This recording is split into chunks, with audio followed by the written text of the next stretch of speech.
Whoa! Welcome to the Lincoln. Nice ride. What do you think? It's killer. What year is this? This is a 1990 Lincoln Town Car left to me by my great-uncle Buddy John Sansone. He was a big fan of music, so we're going to use it to drive around town and talk to local musicians and people in the music industry. I'm Larry Noto, and this is Musicland in a Lincoln. On this episode of Musicland in a Lincoln, our special guest is Jeff Mullin from Sons of Pirates. Welcome to the Lincoln. This is great. This is great. Did you ever have a car like this? My father-in-law had one. I think his was maybe an '85, very similar to this, and I used to love driving that thing. It was great. There's nothing like this. This is like driving in a sofa. Let's take a road trip. Let's go somewhere. Yeah. So Jeff, thanks so much for coming on the show. You know, we know you from two different avenues. We know you from Sons of Pirates, the band, which has been how long now? Oh, this is our 24th year, maybe.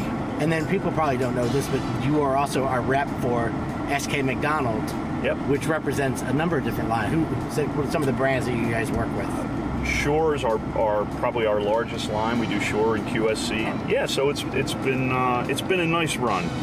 21 or 22 years at SK McDonald as well. So now you started working at did you start at a music store? I know you worked at a music store for a long time. I did. I started in the music industry at a music store. I worked retail right out of college, and then played music full time a little bit, and figured out that I wasn't going to be a rock star. So I had to get a real job when I got married, and started at Gordon Miller Music in Baltimore, which was a great store in the day.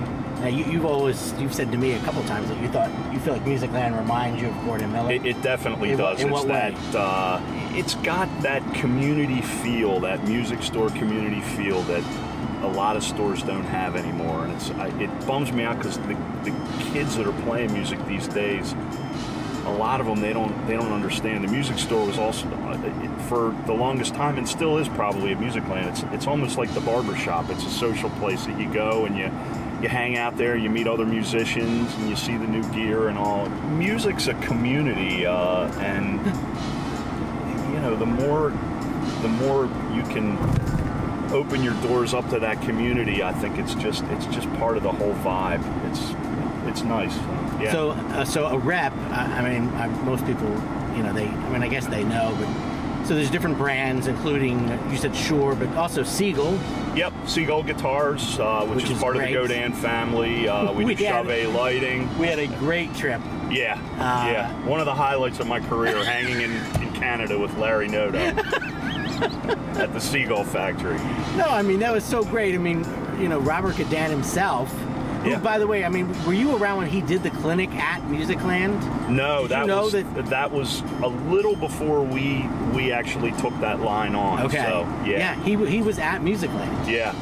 And we've got the poster and everything from it, and some pictures with my dad and everything. And he's such a character. He's a great guy, though. And then now to have pictures with me, with him at NAMM, and then in Canada touring the factories, that was a great trip. Yeah, it really was.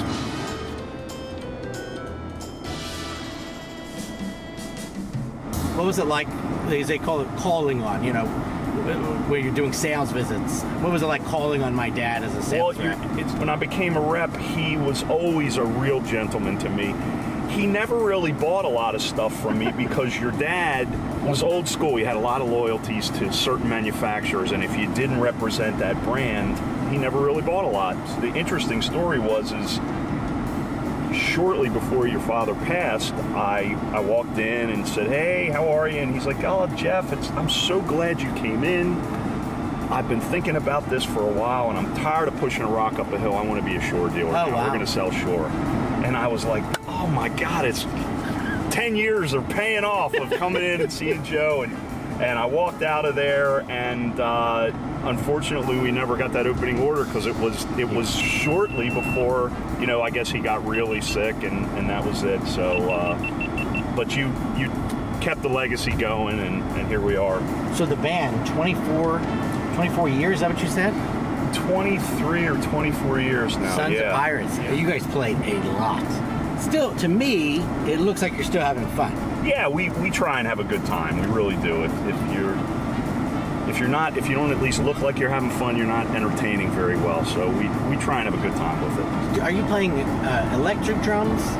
I built an electronic kit from some pads I actually got from you that you gave me. Oh, those ones in the warehouse. Yeah. So I probably owe you something because I made a lot of money on those pads that you gave me. In the Lincoln, the debt is forgiven. Oh, okay. The Lincoln forgives all debt. Okay, so thank you. I feel good now. As a drummer, are you influenced by other drummers or just musicians in general? Drummer-wise, I grew up listening to Rush. I love Neil Peart. He was always one of my heroes. But probably my favorite drummer is a local guy who's become famous, and that's Dennis Chambers. Oh, sure. Yeah. Oh, sure. Absolutely. Hey, thank you very much. My pleasure. Thank you. Appreciate it. Thanks for everything. Yep, thank you.